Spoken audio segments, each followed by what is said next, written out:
different regional groupings, and this is what we saw coming together today, the famous Inhore, as they pronounce it. And this combines together the traditional ballet done by the ladies and a very unique drumming style, and of course the victory dance and performance that you saw by the gentlemen with the white long hair and their beautiful outfits and their spears in hand. That is normally what happened in Rwanda long ago during the times after war, and that dance was performed to signify a victory. A victory we're celebrating today is 24 years of Rwanda's liberation. Ladies and gentlemen, I am very, very honored. I didn't introduce myself to start with. My name is Faith Chitulangoma. I was very, very humbled to have met the very graceful, very beautiful, and very intelligent, I must add, High Commissioner of Rwanda to Zambia. She's now coming to deliver her speech, and I must add, as she comes to the stage, that she has a very resolved and genuine passion for the people of Rwanda, even the Rwandan community that we have here. Ladies and gentlemen, let's give her a very big warm round of applause. Her Excellency Monica Mukaruliza, Rwanda's High Commissioner to Zambia. Thank you, ma'am.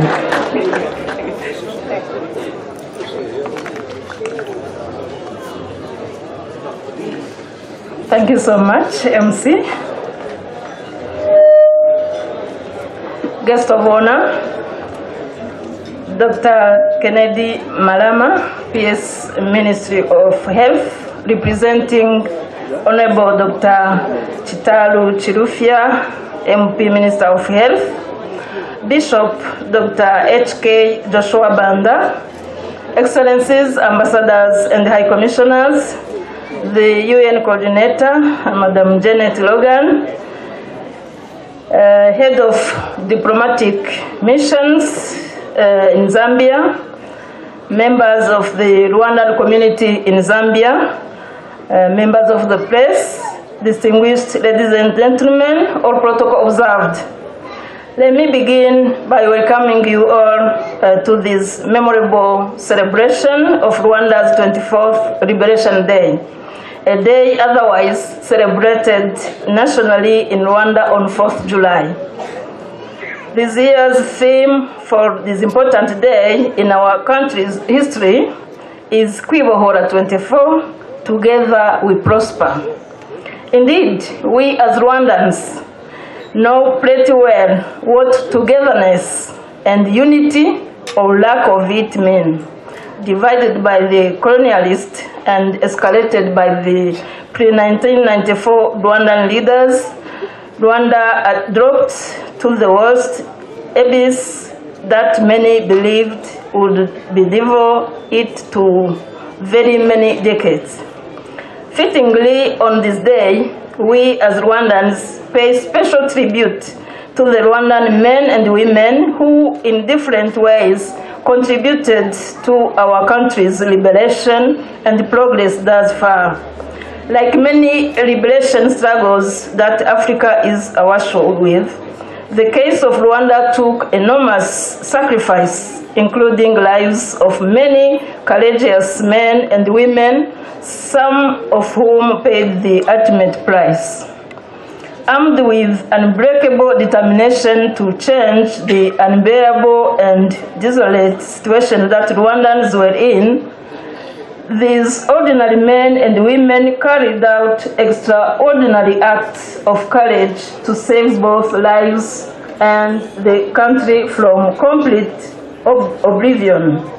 Indeed, it is important to note that this liberation marked the successful stopping of the 1994 genocide against Tutsi that had run for 100 days, stopping of the 1994 genocide against Tutsi, that has run for 100 days from 7th April 1994. Rwandans, both home and abroad, will for many decades remain indebted and eternally grateful for this extraordinary heroism and selfless act of valor. This feat by the Rwandan Patriotic Front, RPF, and the enormous progress registered under its stewardship since the genocide has emboldened Rwandans with an constant hope for the future.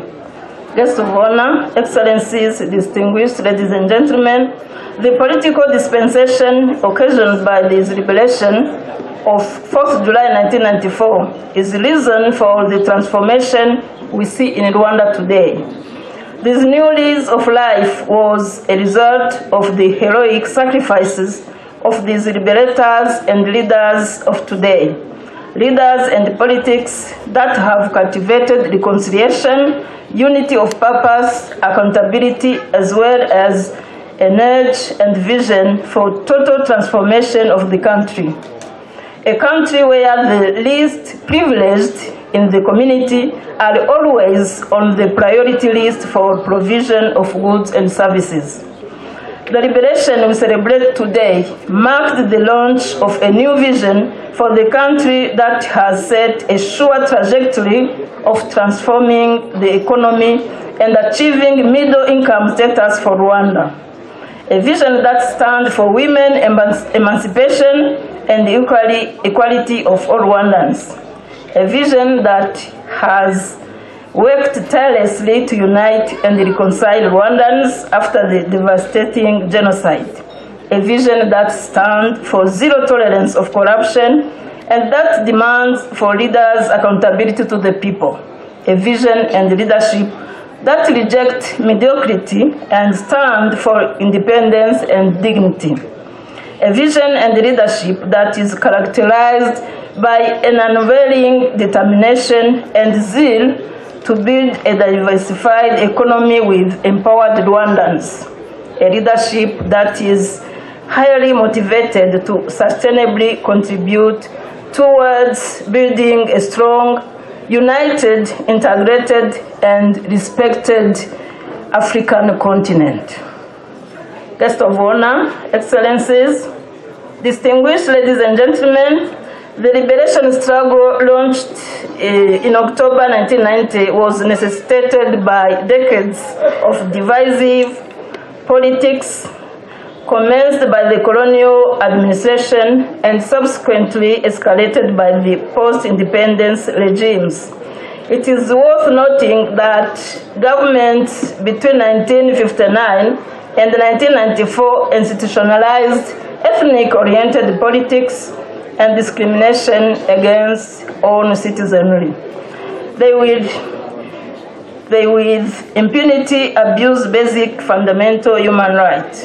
The entire period was characterized by cyclic ethnic-based massacres, climaxing in the 1994 genocide against Tutsi. During this turbulent and tragic past, survivors of the massacres and persecution either fled for refuge in neighboring countries or continued living in Rwanda but as second-class citizens. Further, the country was subjected to regionalism and Rwandans before 1994 didn't enjoy free movement within their own country. Based on the foregoing, therefore, the liberation we celebrate today was born out of an outright necessity and a compelling instinct for survival of national identity. Hundreds of thousands of Rwandans had been made stateless, with those inside the country in wallowing poverty and under institutionalized discrimination. It is under these circumstances that a liberation struggle under the able command of His Excellency President Paul Kagame began in October 1990. It is, however, gratifying to note that 24 years after the devastating 1994 genocide, Rwanda has been transformed from a nearly failed state to one that is successfully integrated in the global community of nations.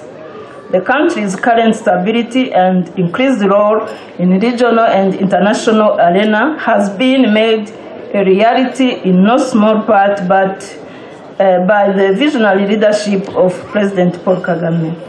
Guest of honor, excellencies, distinguished ladies and gentlemen, this liberation that we pride in today form an invaluable cornerstone in the rebirth and the renaissance of Rwanda. In the aftermath of the genocide, Rwandans made three important choices. One is to stay together, the second one is to be accountable, and the third one is to think big. These choices remain at the core of the country's ongoing renewal and concerted efforts to overcome the seemingly insurmountable challenges. Today, Rwanda is a nation enthused with hope, promise, and dignity. It continues to register modest progress, notwithstanding global and regional challenges. Currently rated the second easiest place to do business in sub-Saharan Africa and first in the immediate region, Rwanda's economy and infrastructure has undergone an impressive rebirth. In the last 10 years, as our country swiftly shifts away from a passive attitude of dependency to one of self-sufficiency, innovation and entrepreneurial spirit, Rwanda's reliance on financial aid has significantly reduced from over 70% of the 1990s to 16% today. This progress towards financial independence has resulted from the many valuable homegrown solutions, good macroeconomic management practices, and the resultant generally impressive economic growth rate that has averaged 8% over the last decades. Consequently, the quality of life and productivity of Rwandans, as measured by core health, education, income, and general welfare indicators, have greatly improved. Access to basic social services has tremendously expanded. In the last 2 decades, Rwandan children have enjoyed free universal primary and secondary education, with 60% women in parliament and having reached the gender parity in primary education. Rwanda continues to champion promotion of women and children's rights. Rwanda has achieved universal health care, which now covers 90% of the population. In turn, life expectancy has increased to 64 years in the last decade, thus representing an increase of 13 years in the lifespan of Rwandans. This socio-economic rebirth of Rwanda is a major pillar of its holistic liberation. Milestones of this ongoing phase is well documented both by national and international researchers. With their long-term strategic plan known as Vision 2020, Rwanda's economic growth has led to a reduction of poverty levels from 78.8% in 1995 to 39% in the year 2014, according to the UNDP report. Last year, Rwanda launched a new national strategy for transformation, which will run from 2017 to 2024 to further drive Rwanda's transformative agenda.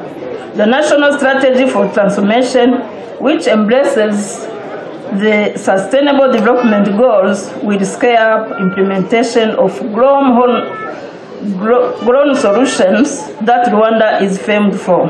This aims at furthering the development of the private sector as driver of Rwanda's economic growth, while ensuring inclusivity for all segments of society. Worth noting is that good governance and the establishment of legal frameworks that spur economic development and instill fairness, transparency, and accountability across all sectors underpins Rwanda's impressive progress. Indeed, considering the very low base of 1994, Rwanda has been tremendously turned around in different sectors and domains. Albeit Rwanda's remarkable progress after the 1994 apocalypse, however, we as Rwandans remain conscious that the struggle for self-reliance and lasting economic transformation is but still work in progress. Guests of honor, excellencies, distinguished ladies and gentlemen, I'm happy to report that the relations between Zambia and Rwanda have continued to grow from strength to strength.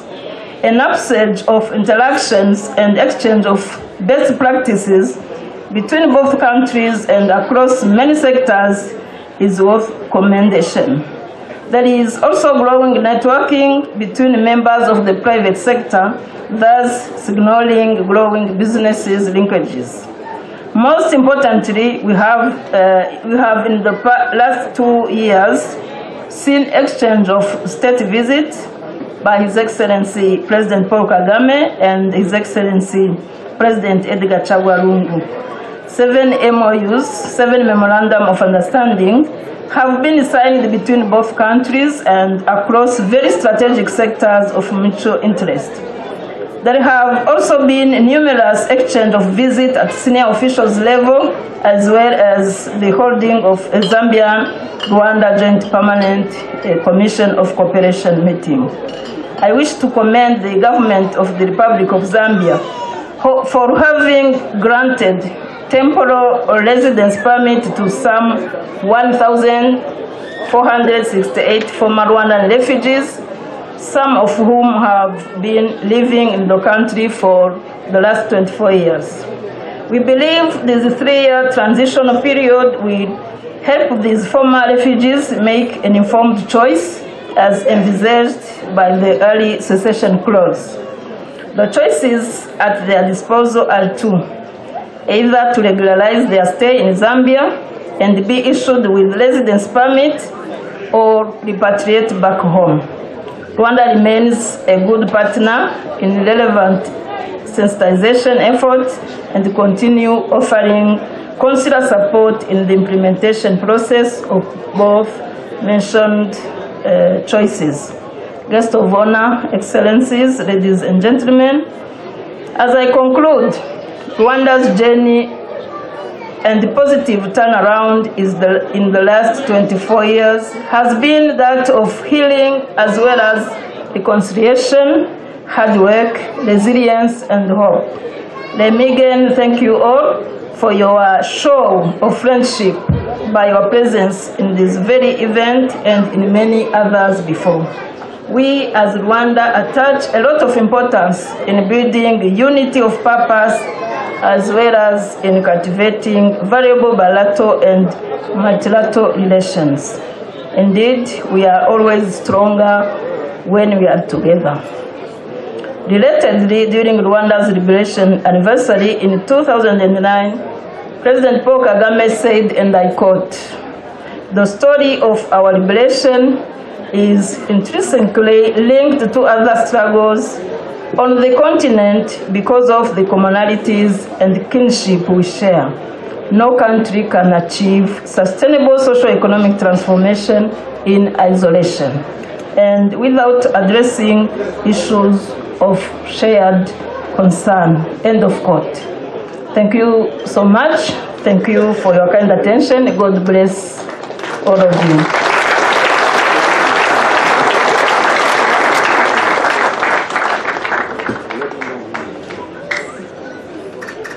At this juncture, I would like to invite all of you to join me in proposing a toast.